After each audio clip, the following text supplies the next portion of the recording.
నమస్కారం. ఈరోజు సుఖీభవలో మూత్రంలో రక్తం పడుతోందా, మానసిక రుగ్మతలతో వైరస్ వేరియంట్ల ముప్పు, ఒంట్లో ద్రవ నష్టాన్ని నివారించుకోండిలా, నిద్రలో ఊపిరి సరిగా అందడం లేదా, ఇంకా హెల్త్ టిప్. దగ్గినప్పుడు తెమడలో రక్తం కనిపిస్తే ఇక సందేహం లేదు, క్యాన్సరే అని గట్టిగా నమ్మేస్తారు మనలో చాలామంది. అలాగే మూత్రంలో రక్తం పడుతున్నప్పుడు అది కూడా క్యాన్సర్ సంకేతమేనని భావిస్తారు. నిజానికి మూత్రంలో రక్తం కనిపించినంత మాత్రాన అది క్యాన్సర్ అని భయపడాల్సిన పని లేదు. అది క్యాన్సర్కు ఒక అనుమానిత సంకేతం మాత్రమేనని గుర్తుంచుకోవాలి. మూత్రంలో రక్తం కనిపించడం వెనుక కారణాలు, తరచూ మూత్రంలో రక్తం పడుతున్నప్పుడు తీసుకోవాల్సిన చికిత్స గురించి ఇప్పుడు తెలుసుకుందాం.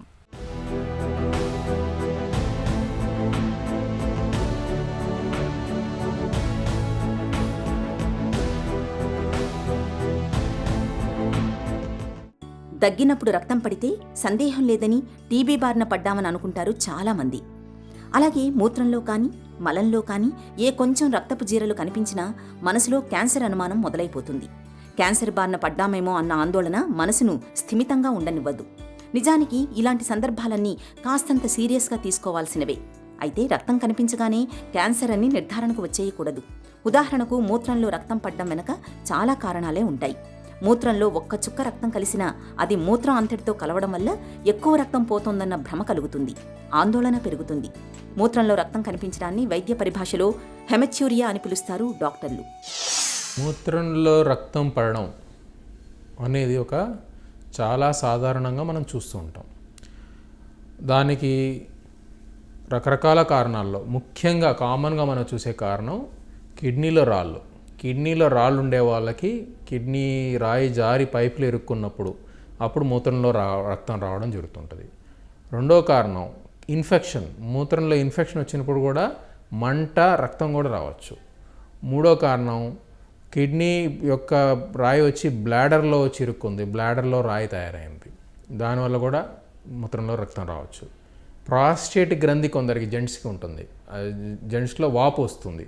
ఆ వాపు వచ్చినప్పుడు కూడా ప్రాస్టేట్ గ్రంథికి రక్త సరఫరా ఎక్కువ ఉన్నప్పుడు కూడా మూత్రంలో రక్తం రావచ్చు.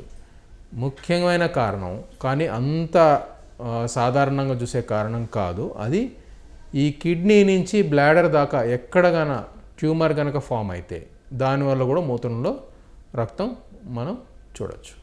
సాధారణ కారణాల వల్ల మూత్రంలో రక్తం వస్తే లైక్ కిడ్నీలో లేదా బ్లాడర్లో ఇన్ఫెక్షన్ కానీ, లేదంటే కొందరు బ్లడ్ థిన్నర్ మెడిసిన్స్, అంటే హార్ట్లో స్టెంట్ పెట్టుకున్న, బ్రెయిన్ స్ట్రోక్ అయినందుకు బ్లడ్ క్లాట్ కాకుండా మెడిసిన్స్ వాడుతున్నప్పుడు చిన్న చిన్న బీపీ ఫ్లక్చుయేషన్స్లో కూడా యూరిన్లో బ్లడ్ వస్తుంది. సో ఈ సాధారణ కారణాల వల్ల కనుక మూత్రంలో రక్తం వస్తుంది అని మనకు అనిపిస్తే అది పెద్ద ప్రమాదం కాదు. కానీ కారణం ఏంటి తెలుసుకొని దాంట్లో క్యాన్సర్ కానీ, లేదంటే పెద్ద రాయి కానీ, లేదంటే ఎక్కువగా వాచిపోయిన ప్రాస్టేట్ కనుక ఉంటే కనుక వాటికి తగు ట్రీట్మెంట్ చేస్తేనే కానీ మనకి రక్తం కాపాడడం ఆగదు. ఎప్పుడో ఒకసారి మూత్రంలో రక్తం కనిపించడాన్ని పెద్దగా పట్టించుకోనక్కర్లేదు. బీట్రూట్ వంటి ఎరుపు రంగు ఆహార పదార్థాలను తిన్నప్పుడు మూత్రంలో ఎరుపు కనిపించే అవకాశం ఉంది. అలాగే కొన్ని రకాల మందుల్ని వాడుతున్నప్పుడు కూడా మూత్రం రంగు మారే అవకాశం ఉంది. అయితే తరచూ మూత్రంలో రక్తం కనిపిస్తున్నప్పుడు దాని వెనక ఏదో కారణం ఉంటుంది. కిడ్నీలో రాళ్లు ఉన్నప్పుడు, తరచూ మూత్రనాళ ఇన్ఫెక్షన్లతో బాధపడుతున్నప్పుడు, కిడ్నీలకేవైనా ఇన్ఫెక్షన్లు సోకినప్పుడు, కిడ్నీల పనితీరు మందగిస్తున్నప్పుడు, ప్రొస్టేట్ గ్రంథి పెరిగినప్పుడు, ఇలాంటి సందర్భాలలో మూత్రంలో రక్తం కనిపించే అవకాశం ఉంది. ఇక మూత్ర వ్యవస్థలో ఎక్కడైనా క్యాన్సర్ ఆనవాళ్లు ఉన్నప్పుడు కూడా మూత్రంలో రక్తం కనిపించవచ్చు. వంశపారంపర్యంగా సికిల్ సెల్ అనీమియా లాంటి జబ్బులు ఉన్నప్పుడు కూడా మూత్రంలో రక్తం కనిపించే అవకాశం ఉంటుంది. మూత్రంలో రక్తం వచ్చిన వాళ్ళలో అరౌండ్ 20% మందికి క్యాన్సర్ ఉండే అవకాశాలు ఉన్నాయి. అది ఏ క్యాన్సర్ అనేది చెప్పుకొస్తే కిడ్నీ నుంచి యూరిన్ పైప్, యూరెటర్, మూత్రం సంచి, బ్లాడర్, లేదంటే మూత్రనాళం, యూరెత్ర, వీటిలో ఎక్కడ క్యాన్సర్ ఉన్నా కూడా మూత్రంలో రక్తం వచ్చే అవకాశాలు ఉన్నాయి. సో మూత్రంలో రక్తం వచ్చిన వాళ్ళందరికీ క్యాన్సరా? కాదు. క్యాన్సర్ ఉండే అవకాశమా? ఉంది. 20% మందికి క్యాన్సర్ ఉండే అవకాశం ఉంది. సో మూత్రంలో రక్తం వచ్చినప్పుడు ఏదో మెడికల్ షాప్లో మెడిసిన్స్ తీసేసుకొని తగ్గిపోయింది అనుకోకుండా దాన్ని ఖచ్చితంగా ఏంటి అని తెలుసుకోవడం చాలా అవసరం. ముఖ్యంగా మనం మూత్రంలో రక్తం కల కారణాలు ఏమేంటి? కిడ్నీలో రాయి ఉంది. సో కిడ్నీలో రాయి వల్ల మూత్రంలో రక్తంతో పాటు చాలామందికి నడుము నొప్పి వస్తుంది, లేదంటే మూత్రం పోసే చోట నొప్పి వస్తుంది.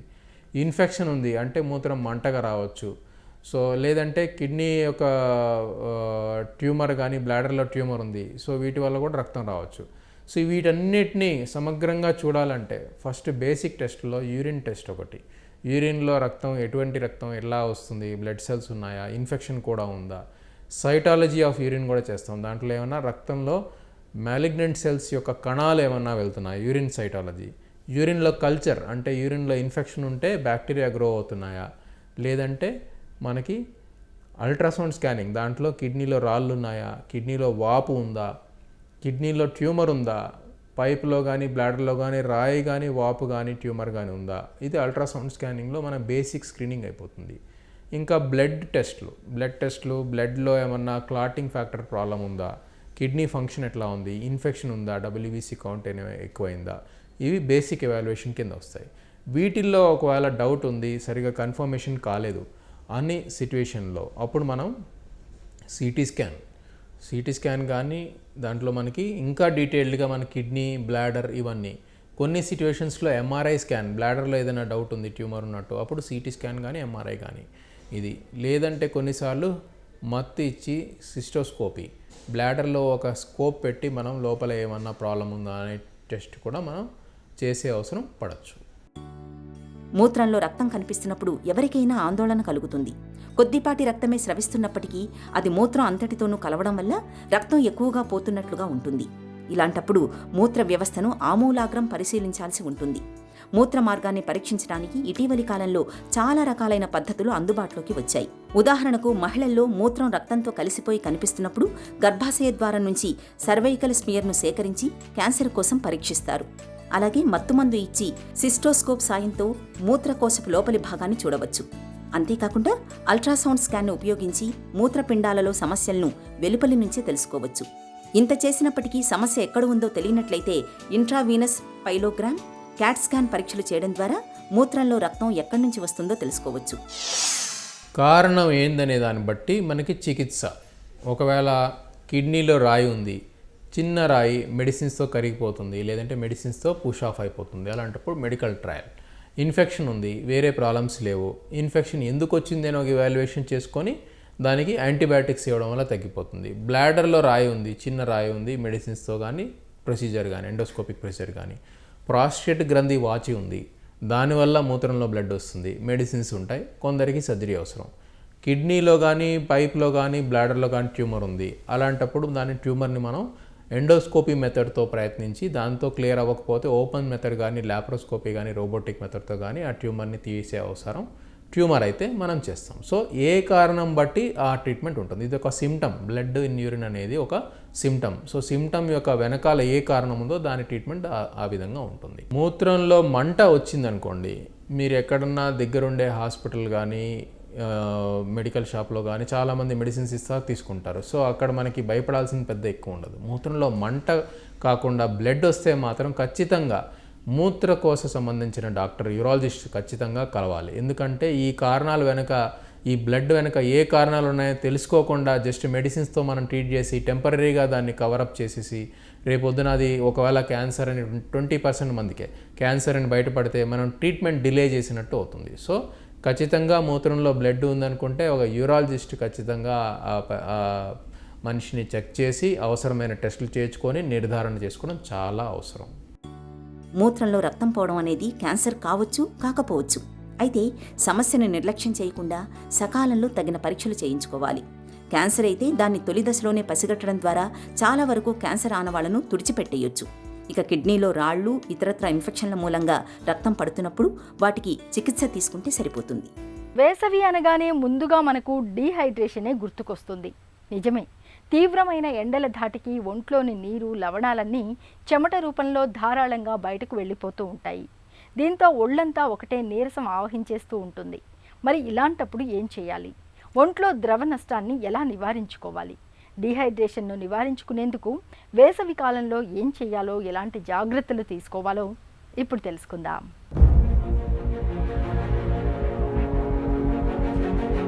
తీవ్రమైన ఎండలు, వడగాలుల ధాటికి సహజంగానే మన ఒంట్లో నుంచి బలం బయటకు పోతుంటుంది. తీక్ష్ణమైన ఉష్ణం కారణంగా మన శరీరంలో కఫం ప్రకోపిస్తుంది. ఫలితంగా జఠరాగ్ని మందగిస్తుంది. ఈ అగ్నిమాంద్యం మూలంగా వేసవిలో మన శరీరానికి రకరకాల చిక్కులు వస్తుంటాయి. ముఖ్యంగా ఎండాకాలంలో ప్రచండమైన ఎండల ధాటికి మనకు వడదెబ్బ అనేది పెద్ద సమస్యగా మారుతుంటుంది. మన శరీరంలో ఉష్ణోగ్రతను నియంత్రించే వ్యవస్థ కుప్పకూలిపోవడంతో చిన్నా పెద్ద అందరూ వడదెబ్బ ధాటికి కుదేలైపోతుంటారు. ఎవరికైనా వడదెబ్బ తగిలినప్పుడు ఆ వ్యక్తిని వెంటనే చల్లటి వాతావరణంలోకి తీసుకువెళ్ళాలి. ఒంటిపై దుస్తుల్ని వదులుగా చేసి గాలి బాగా ఆడేలా చూడాలి. నీళ్లు, ద్రవాహారాలను బాగా అందించాలి. ద్రవాహారాలను ఒక్కొక్కటిగా కాకుండా మిశ్రమ రూపంలో అందించడం మేలు. కొబ్బరి నీళ్లు, చెరకు రసాలు, పెరుగు, మజ్జిగ, పళ్ల రసాల వంటి ప్రకృతి సిద్ధమైన పానీయాలు ఈ సీజన్లో మనకు వడదెబ్బ నుంచి మంచి రక్షణ కల్పిస్తాయి. వేసవిలో విరివిగా లభించే మామిడి పూత వడదెబ్బకు ఒక చక్కటి ఔషధం. మామిడి పువ్వు 1 కిలో, మామిడికాయలు నీటిలో ఉడికించి తీసిన గుజ్జు 1 కిలో, చక్కెర 2 కిలోలు అన్నీ కలిపి పొయ్యిపై సన్నటి మంటపై వేడి చెయ్యాలి. ఈ మిశ్రమం పాకంగా మారే సమయంలో మిరియాల పొడి 10 గ్రాములు, సైంధవ లవణం 10 గ్రాములు కలిపి పాత్రను దించి చల్లారిన తర్వాత ఆ పదార్థాన్ని శుభ్రమైన గాజు సీసాలో భద్రపరచుకోవాలి. కుండలోని గ్లాసు చల్లటి నీటిలో ఈ పానకాన్ని 2 చెంచాలు వేసుకుని ప్రతిరోజూ తాగితే ఉష్ణతాపం నుంచి ఉపశమనం లభించడంతో పాటు కళ్లమంటలు కూడా తగ్గిపోతాయి. ఆకలి లేకపోవడం, నోరు ఎండిపోవడం, శారీరక బలహీనత లాంటి వాటికి కూడా ఇది చక్కటి పరిష్కారం. నిద్రలో శ్వాస కష్టాలు నేడు చాలా మందికి తీరని శాపాలుగా మారుతున్నాయి. నిద్రకు ఉపక్రమించగానే గాలిగొట్టాల్లో ఎక్కడో ఏదో అడ్డుపడ్డట్టుగా అవడం, ఆపై ఊపిరి అందక ఉక్కిరిబిక్కిరి అయిపోవడం, చివరికి రాత్రంతా మెలకువగా ఉండిపోవడం అనేది చాలామందిని అంతులేని ఆవేదనకు గురి చేస్తోంది. గాఢ నిద్రను దూరం చేసి మనిషికి ప్రత్యక్ష నరకాన్ని చూపించే ఈ రకమైన శ్వాస కష్టాల్ని డాక్టర్లు స్లీప్ యాప్నియాగా పిలుస్తారు. నిద్రలో శ్వాస కష్టాల్ని తెచ్చిపెట్టే స్లీప్ యాప్నియా గురించిన పూర్తి వివరాల్ని డాక్టర్ని అడిగి ఇప్పుడు తెలుసుకుందాం.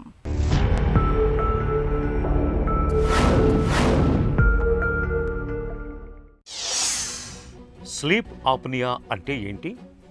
స్లీప్ యాప్నియా అంటే మనకి ఈ శ్వాసనాళం ఏదైతే ముక్కు నుంచి స్వరపేటిక వరకు శ్వాసనాళం ఉంటుంది, ఆ సంబంధించిన శ్వాసనాళం ఏదైతే ఉందో ఆ ద్వారం మూసుకుపోయినప్పుడు మనకి బాడీలోకి ఆక్సిజన్ సరిపడినంత, మన బ్లడ్లోకి ఆక్సిజన్ పర్సంటేజ్ సరిపడలేనప్పుడు ఈ యాప్నియా అంటాం. అంటే బ్రెయిన్కి ఎప్పుడైతే మనకి బ్లడ్లో ఆక్సిజన్ లెవెల్స్ తగ్గినప్పుడు, బ్రెయిన్కి ఏమాత్రం కొంచెం ఆక్సిజన్ లెవెల్స్ తగ్గినా కానీ బ్రెయిన్ ఇమీడియట్గా రియాక్ట్ అవుతుంది అనమాట. ఆక్సిజన్ కంటిన్యూస్గా బ్లడ్ ద్వారాగా బ్రెయిన్కి వెళ్తూ ఉండాలి. సో ఎప్పుడైతే మనం ఎయిర్ ఎంట్రీ అనేది గాలి పీల్చుకునే మార్గం అంతా మూసుకుపోతుందో రకరకాల కారణాల వల్ల, ముక్కు నుంచి మొదలయ్యి ముక్కు వెనక ద్వారం, గొంతు, టాన్సిల్స్, కొండనాలిక ఏరియా, అలాగే నాలిక వెనక భాగం, ఇంకా కిందకు వెళ్తే స్వరపేటిక. సో ఈ భాగం ఎక్కడైనా కానీ మనకి ఆ ద్వారం ఏదైతే ఉందో అది ఎక్కువ శాతం బ్లాక్ అయిపోయే కారణాల వల్ల ఈ స్లీప్ యాప్నియా అనేది వస్తుంది.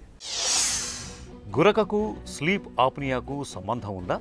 గురక, స్లీప్ యాప్నియా రెండూ కూడా మనం ఒకటే డిసీజ్ కింద మన పరిగణనలో తీసుకోవాలి. ప్రారంభ దశలో ఎప్పుడైతే ఈ ద్వారం మూసుకుపోయినప్పుడు మనకి ఫస్ట్ ప్రజెంట్ అయ్యేది గురక. గురక అనేది ఇనీషియల్ స్టేజెస్లో మనకి ఈ ద్వారం మూసుకుపోయి ఉంటుంది కాబట్టి ఆక్సిజన్ అనేది సఫిషియెంట్గా వెళ్తుంది, కానీ జస్ట్ సౌండ్ వస్తుంది. అంటే పక్క వాళ్ళకి డిస్టర్బెన్స్ మాత్రమే ఉంటుంది, గురక అంటాం. దాన్ని మనం స్నోరింగ్ అంటాం. ఆ స్నోరింగ్ స్టేజ్ నుంచి ఇంకా ఫర్దర్గా ఇంకా ద్వారం ఇంకా మూసుకుపోయి అది నెక్స్ట్ స్టేజ్కి వెళ్ళినప్పుడు దాన్ని మనం అబ్స్ట్రక్టివ్ స్లీప్ యాప్నియా సిండ్రోమ్ అంటాం, OSAS. సో OSAS అనేది ఏంటంటే మనకి డెఫినెట్గా ఆక్సిజన్ ఎంట్రీ, ఆక్సిజన్ లెవెల్స్ అనేవి బ్లడ్లో డెఫినెట్గా తగ్గుతూ పెరుగుతూ ఉంటాయి. స్నోరింగ్లో ఓన్లీ సౌండ్ మాత్రం, గురక మాత్రమే వస్తుంది, కానీ వేరేగా బాడీకి ఎటువంటి హాని జరగడానికి అవకాశం లేదను. అధిక బరువు, స్థూలకాయంతో స్లీప్ ఆప్నియా వస్తుందా? చాలా కామన్ కాజ్ ఏంటంటే స్థూలకాయం, ఈ పొట్ట బాగా పెరగటం, ఓవర్ వెయిట్, బాడీ వెయిట్ ఎక్కువ ఉండటం వల్ల మనకు ఆటోమేటిక్గా ఈ మెడ చుట్టూ ఉండే కొవ్వు పదార్థం ఏదైతే ఉంటుందో అది ఎక్కువ శాతంలో ఉండటం వల్ల ఈ లోపల ఉండే ఎయిర్ వేన్ మొత్తం కూడా మూసేయటానికి అవకాశం ఉంటుంది. ఒబిసిటీతో పాటు ఈ ఓవర్ వెయిట్ ఉన్న వాళ్ళకి ఈ స్లీప్ యాప్నియా అనేది చాలా సహజంగా ఉంటుంది. స్లీప్ ఆప్నియాతో ఎదురయ్యే సమస్యలు ఎలా ఉంటాయి? ఈ రకరకాల కాంప్లికేషన్స్, ఆక్సిజన్ బ్లడ్లో తగ్గటం వల్ల వచ్చే ఇబ్బందులన్నీ కూడా వస్తాయి. సో ఆక్సిజన్ మనకు అవయవాలన్నిటికీ బ్లడ్ ద్వారాగా సర్క్యులేట్ అయితేనే మన బ్లడ్ సెల్స్ అనేవి మనకి యాక్టివ్గా ఉంటాయి. ఎప్పుడైతే రాత్రిపూట ఆక్సిజన్ లెవెల్స్ మనకి బాడీలో పడిపోయినాయో ఈ గురక తీవ్రత ఇంకా పెరిగి స్లీప్ డిస్టర్బెన్సెస్, రాత్రిపూట సడన్గా ఉలిక్కిబడి లెగవటం, మంచం మేయించి మళ్ళీ కూర్చుని కాసేపు ఉండటం, మళ్ళీ పడుకోవటం, ఈ విధంగా మనం చూస్తూ ఉంటాం కాంప్లికేషన్స్.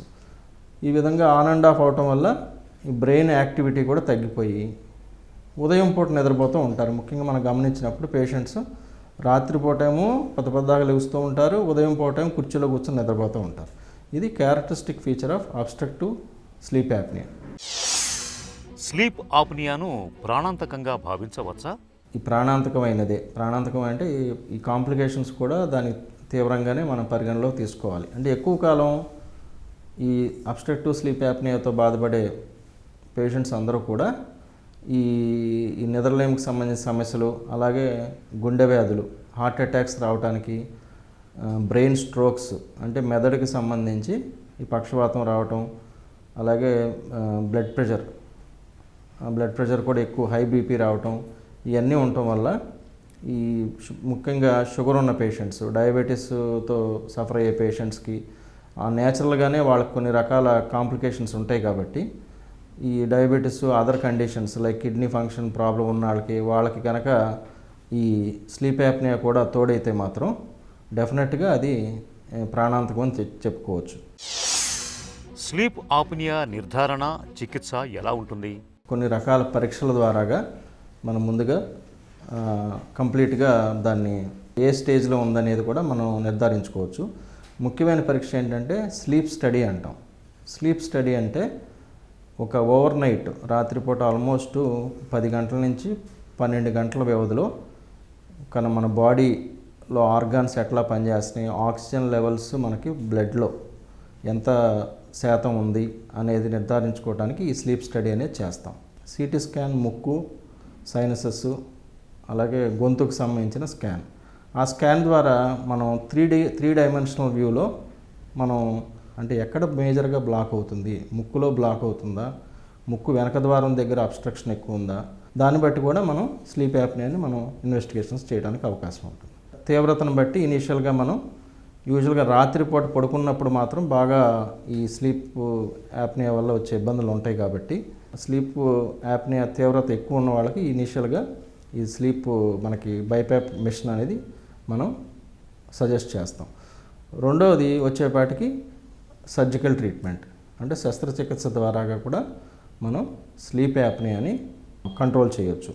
దీన్ని ఎట్లా చేస్తామంటే ఫస్ట్ మనం నిర్ధారణ చేసుకున్న తర్వాత అబ్స్ట్రక్షన్ లెవెల్స్ ఎక్కడ ఉన్నాయి, ముక్కులో ఉన్నాయా, ముక్కు వెనక ద్వారమా, లేదా టాన్సిల్స్ ఉన్న ప్రదేశంలో ఎక్కువగా మూసుకుపోతుందా అనేది నిర్ధారించుకున్న తర్వాత లేజర్ ద్వారాగా రిమూవ్ చేస్తే మనం డెఫినెట్గా అక్కడ కొంత స్పేస్ ఏదైతే ఖాళీ క్రియేట్ చేస్తాం కాబట్టి ఆ ఖాళీలో నుంచి గాలి తీసుకుంటాం కాబట్టి తద్వారా మనం ఈ స్నోరింగ్ని, అబ్స్ట్రక్టివ్ స్లీప్ యాప్నియాని మనం కంట్రోల్ చేసుకోవచ్చు.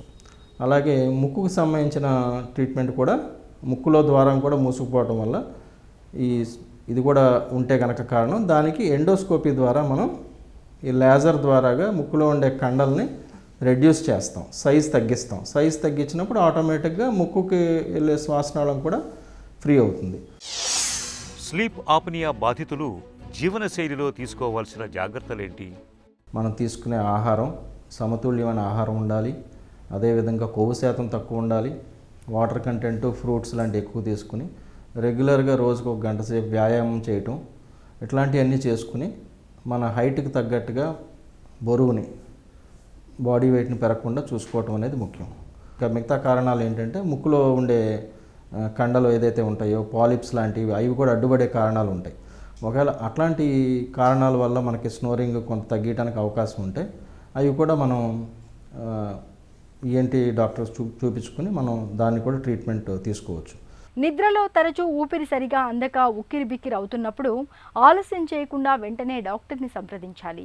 బరువు తగ్గడంతో పాటు సకాలంలో చికిత్స మొదలు పెడితే గురక తగ్గడంతో పాటు స్లీప్ యాప్నియా సమస్య కూడా చాలా వరకు తగ్గుముఖం పడుతుంది. ఇక ఈరోజు కార్యక్రమాన్ని ముగించే ముందు ఆంధ్ర హాస్పిటల్స్ సమర్పించే ఒక చిన్న చిట్కా మీకోసం. వేసవిలో తీవ్రమైన వేడి మూలంగా చర్మం మంట పెడుతున్నప్పుడు చిటికెడు చందనానికి కాస్త కొబ్బరి నూనెను కలిపి కాళ్ళు చేతులకు పట్టించండి. చర్మంపై మంట తగ్గి మంచి ఉపశమనంగా ఉంటుంది.